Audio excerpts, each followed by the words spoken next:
मुल्क में सीमेंट की रिटेल कीमत में गुज़िश्ता हफ्ते के दौरान मामूली कमी रिकॉर्ड की गई। अदाराए शुमारियात के मुताबिक 8 नवंबर को ख़त्म होने वाले हफ्ते में मुल्क के शुमाली इलाकों में सीमेंट की फ़ी बोरी औसतन रिटेल कीमत 1196 रुपये रिकॉर्ड की गई, जो पेवस्ता हफ्ते के मुकाबले में मामूली कम है।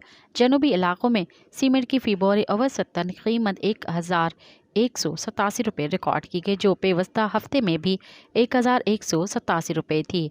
एदाद शुमार के मुताबिक गुज़िश्ता हफ्ते के दौरान इस्लामाबाद में सीमेंट की फ़ी बोरी की औसतन रिटेल कीमत 1172, रावलपिंडी में 1177, गुजरांवाला में 1220, सियालकोट में 1200, लाहौर में 1230 रुपये, फैसलाबाद में 1200, सरगोधा में 1180, मुल्तान 1203 रुपये, बहावलपुर 1230 रुपये, पेशावर 1188 और बन्नू में 1160 रुपये रिकॉर्ड की गई।